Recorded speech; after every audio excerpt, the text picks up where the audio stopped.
the marriage is irretrievably broken. Hence, the marriage between petitioner Malavika and the respondent Rajendra Verma, solemnized on May 14, 1983, is hereby dissolved by this decree of divorce pronounced in open court on the 21st day of December 1990.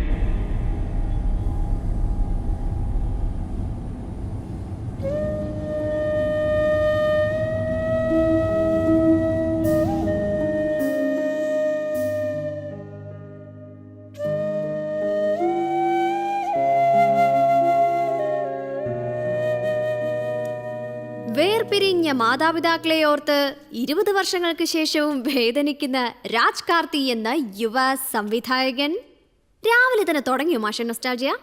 ദാ നിനക്കെല്ലാം തമാശ. അച്ഛനും അമ്മയും പിരിയുമ്പോൾ പിടയുന്ന കുട്ടികളുടെ മനസ്സ് നിനക്കതറിയില്ല. ലോകത്തെ സകല കുഞ്ഞിന്റെ മനസ്സറിയാമെങ്കിലും കൂടെ താമസിക്കുന്ന പെണ്ണിന്റെ മനസ്സറിയില്ലെങ്കിൽ പിന്നെ എന്താ പ്രയോജനം? നോക്കൂ ജീന, ഒരു മനുഷ്യന്റെ ജീവിതത്തിൽ നടക്കുന്ന സംഭവങ്ങളിൽ അന്യരെ ഒട്ടും ബാധിക്കാത്തത് അവന്റെ വിവാഹമാണ്. എന്നാൽ അന്യരെ ഏറ്റവും കൂടുതൽ തലയിടുന്നതും അതിലാണ്. എന്റെ പേരൻസിനാണ് ഉദ്ദേശിച്ചേ. നോക്ക് കാർത്തി, നീ വിചാരിക്കുന്ന അത്ര ലിബറൽ ഒന്നുമല്ല അവരുടെ ആറ്റിറ്റ്യൂഡ്. പിന്നെ നാട്ടിലിങ്ങനെ നിന്നോടൊപ്പം ഒറ്റയ്ക്ക് താമസിക്കാൻ അവർ അനുവദിക്കുന്നുണ്ടെങ്കിൽ അതിനർത്ഥം നിന്നെ അവർ അത്രയേറെ വിശ്വസിക്കുന്നു എന്നല്ലേ? ആ വിശ്വാസം തകരാൻ ഇവിടെ ഇപ്പോൾ ഒന്നും സംഭവിച്ചില്ലല്ലോ. ലിവിങ് ടുഗദർ അവസാനിപ്പിച്ച് നമ്മൾ എത്രയും വേഗം കല്യാണം കഴിച്ച് കാണണം എന്ന് അവർക്ക്. തൽക്കാലം നമുക്ക് മോർണിംഗ് വാക്ക് കഴിഞ്ഞ് കല്യാണം കഴിക്കാം. നോക്ക് കാർത്തി, ഇത് അല്പം പ്രധാനപ്പെട്ടതല്ലേ? അറിയാലോ, അച്ഛനും അമ്മയും അടുത്ത മാസം നാട്ടിലേക്ക് വരുന്നുണ്ട്. 1 മാസത്തെ ലീവേ ഉള്ളൂ. തിരിച്ച് UK പോണതിന് മുമ്പ് മാരേജ് നടത്തണം എന്നാ. നിനക്കിന്ന് ചാനലിൽ പോണ്ടേ? വേണം, ഈവനിങ് ഷിഫ്റ്റാ. കരിയറിൽ നീ ഒന്നുകൂടി ഫോക്കസ്ഡ് ആവേണ്ട സമയമാണിത്. ഇറാൻ പോലെ അടിച്ചമർത്തലുള്ള നാടുകളിൽ പോലും സ്ത്രീകൾ വിവാഹം വൈകിക്കുന്നു. വിദ്യാഭ്യാസത്തിലും ജോലിയിലും കൂടുതൽ ശ്രദ്ധിക്കുന്നു. അവരെ വിമർശിക്കുന്നവരും അവിടെയുണ്ട്. അവിവാഹിതയായ സ്ത്രീയെ ശത്രുവിന്റെ മിസൈലുകളെക്കാളും അപകടകാരികളായാണ് അവർ കാണുന്നത്. എലിജിബിൾ ബാച്ചിലേഴ്സിന്റെ എണ്ണം വർദ്ധിക്കുന്നത് സമൂഹത്തിന് ഹാനികരമാണെന്നും കേട്ടിട്ടുണ്ട്. അവരെ തളച്ചിടാനും ഉത്തരവാദിത്തമുള്ളവരാക്കാനുമുള്ള ഒരു ഏർപ്പാടാണല്ലോ വിവാഹം. പണ്ടത്തെ സ്ത്രീകളൊക്കെ ഭർത്താവിൽ നിന്ന് ആഗ്രഹിച്ചത് മാന്യതയും ആത്മാർത്ഥതയും കുടുംബം നോക്കാനുള്ള കഴിവൊക്കെ ആയിരിക്കാം. പക്ഷെ ഇന്നത്തെ സ്ത്രീക്ക് പ്രചോദനം നൽകുന്ന ഒരു ഭർത്താവിനെയാണ് ആവശ്യം. പ്രചോദനം മാത്രം മതിയെങ്കിൽ എന്റെ കയ്യിൽ അത് ധാരാളം ഉണ്ട്. കളിയാക്കണ്ട. എന്നെ പോലൊരു സാധാരണ പെൺകുട്ടിയെ സംബന്ധിച്ചിടത്തോളം ഒരു പുരുഷന്റെ ജീവിതത്തിലെ ഒഴിവാക്കാനാകാത്ത ഘടകമായി അവൾ മാറുന്നു എന്നതിന്റെ പരസ്യമായ തെളിവാണ് വിവാഹം. ഒരുമിച്ചൊരു ജീവിതം കെട്ടിപ്പടുക്കുക എന്നുള്ളത് രസമുള്ളൊരു കാര്യമല്ലേ? അതെ. പ്രിയപ്പെട്ട കുഞ്ഞാടുകളെ, യുദ്ധത്തിന് പോകും മുമ്പ് 1 വട്ടം പ്രാർത്ഥിക്കുവിൻ, കടലിൽ പോകും മുമ്പ് 2 വട്ടം, വിവാഹം കഴിക്കും മുമ്പ് 3 വട്ടം. ജോണിച്ചായോ, നല്ല പ്രായത്തിൽ കെട്ടാനാകാത്തതിന്റെ ഫ്രസ്ട്രേഷൻ ഒക്കെ ഇങ്ങനെ നാട്ടിലെ കല്യാണമൊന്നും മുടക്കിയല്ല തീർക്കണ്ടേ. തൃഷ്ണകൾ അടക്കാനാവുന്നില്ലെങ്കിൽ വിവാഹിതരാകുവിൻ. ആഗ്രഹത്താൽ വലഞ്ഞു പോകുന്നതിലും നല്ലത് വിവാഹം കഴിക്കുന്നതത്രേ. കോളേജിൽ പഠിക്കുന്ന സമയത്ത് ഞാൻ എഴുതിയൊരു നാടകത്തിലെ ഡയലോഗാ. ഇത് കേട്ട് കുട്ടികളൊക്കെ എന്തൊരു കയ്യടിയായിരുന്നു അറിയാമോ? കയ്യടി എന്ന് പറഞ്ഞ ഒടുക്കത്തടി. അതെ, ആ അടിയിലാണ് ഇച്ചേന്റെ തല പൊട്ടിയത്. എന്റെ പൊന്നു പെങ്ങളെ, വിവാഹിതരായ എല്ലാരും അവിവാഹിതരായിരിക്കാനും അവിവാഹിതരായ എല്ലാരും വിവാഹിതരായിരിക്കാനും രഹസ്യമായിട്ടെങ്കിലും ആഗ്രഹിക്കാറുണ്ട്, അറിയാവോ?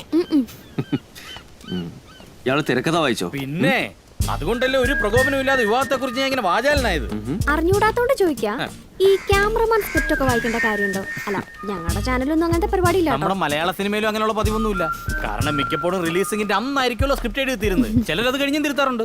ഉള്ളത് പറയാലോ, 15 വർഷത്തിന്റെ സിനിമാ ജീവിതത്തിനിടയിൽ ഷൂട്ട് തുടങ്ങും മുമ്പ് കംപ്ലീറ്റ് സ്ക്രീൻ പ്ലേ വായിക്കാൻ കിട്ടുന്നത് ആദ്യമായിട്ടാണ്. അതിന് ഇവന് ഞാൻ സമ്മതിച്ചു. എന്നിട്ട് എന്ത് തോന്നി? Cocktail of nostalgia and new generation. ഈ സിനിമ വിവാഹ ജീവിതം ഒരുപോലെ സൂക്ഷിച്ചെടുത്ത് ചെയ്തില്ലെങ്കിൽ കഥ മാറിപ്പോകും.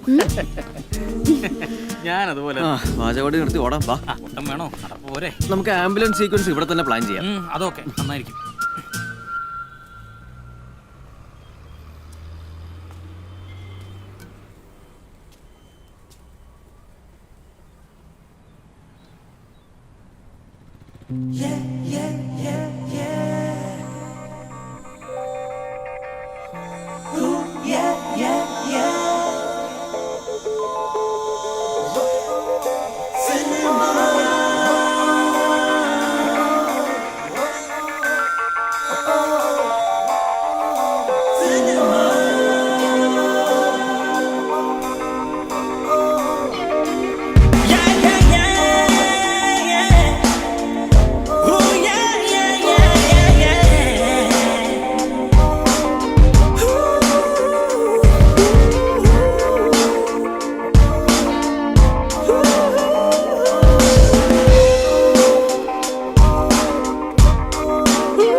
നിന്റെ മനസ്സിൽ സിനിമ മാത്രമാണ്.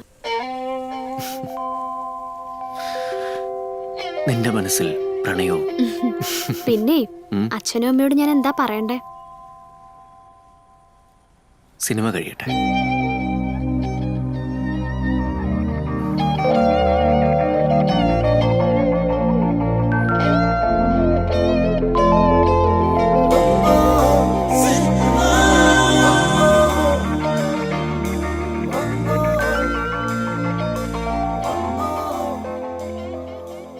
ആക്ഷൻ.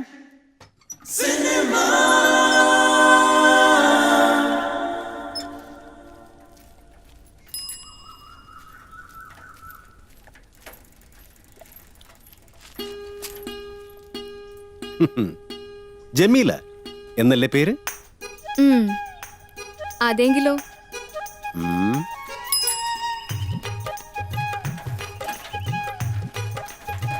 എന്താ വേണ്ടത്? വിശേഷിച്ചൊന്നുമില്ല. ജമീല ബീബിയുടെ ബാപ്പയുടെ ബീഡി ഫാക്ടറി ഉണ്ടല്ലോ, അവിടെ 120 ബീഡി തെറുപ്പ് തൊഴിലാളികളുണ്ട്. ഞാൻ അവരുടെ സെക്രട്ടറിയാണ്. പേര് അബ്ദുൽ ഖാദർ. വളരെ സന്തോഷം. ഫുട്ബോൾ പ്ലെയർ ആണെന്നും ടൗൺ കേഡി ആണെന്നും കൂടി കേട്ടിട്ടുണ്ട്. അതെ, ബീഡി തെറുപ്പുകാർ ഒരു പണിമുടക്കിന് ആലോചിക്കുന്നു. ഞങ്ങൾ നിങ്ങളുടെ ഫാക്ടറി പൂട്ടിക്കും. ഇതെന്നോട് എന്തിനാ പറയുന്നത്? ബാപ്പയോട് ഇന്ന് പറയൂ. ജമീലയോട് പറയാൻ കാരണമുണ്ട്. എന്താണത്? ഞാൻ ജമീലയെ ഗാഠമായി സ്നേഹിക്കുന്നു. സന്തോഷം. പിന്നെ എന്തൊക്കെയാണ് നാട്ടുവർത്തമാനങ്ങൾ? ജമീല, നീ എന്നെ വിവാഹം ചെയ്തില്ലെങ്കിൽ ഇല്ലെങ്കിൽ എന്ത് ചെയ്യും? ഞാൻ കെട്ടി തൂങ്ങി ചത്തുകളയും എന്നൊക്കെ പറയാനേ വേറെ ആളെ നോക്കണം. ജമീല, ഞാൻ നിന്റെ എല്ല് തകർക്കും.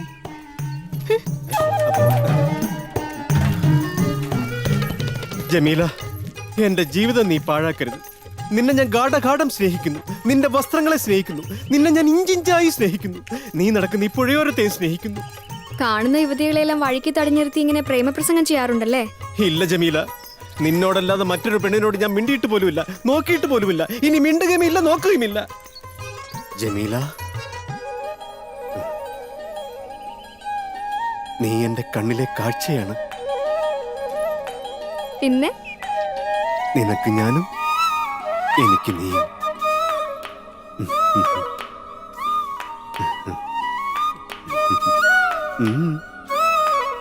വളരെ സന്തോഷം.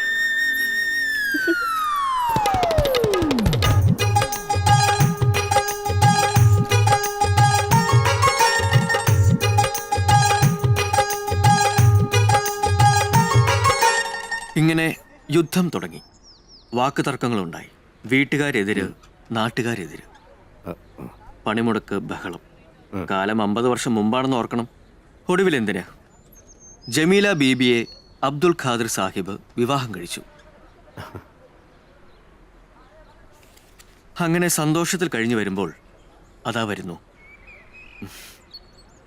പൂവൻ പഴം.